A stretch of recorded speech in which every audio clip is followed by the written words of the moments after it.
Списокот на министри кои заедно со програмата за работа мандатарот Димитар Ковачевски до собранието ги достави денес содржи 9 нови ресорни министри од СДСМ и Алтернатива. Дефинитивно е јасно откако синоќа Централниот одбор на СДСМ ги прифати предлозите на мандатарот Димитар Ковачевски.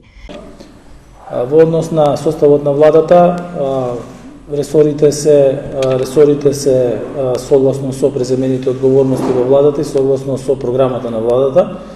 Програмата е континуитет на изборниот легитимитет кој што е добиен на изборите 2020 година, со тоа што се вградени и програмските определби на новиот коалиционен партнер Алтернатива, како и нови програмски цели кои што произлегува од новите предизвици кои што се наоѓаат пред оваа влада.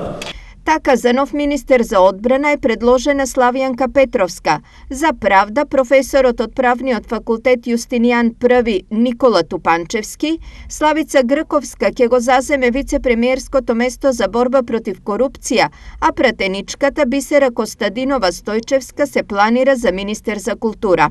Освен споменатите, од Алтернатива во владата ќе влезат уште тројца нови министри, и тоа Беким Сали за здравство, Адмирина Лити за информатичко општество и Джемаил Чупи министер без ресор.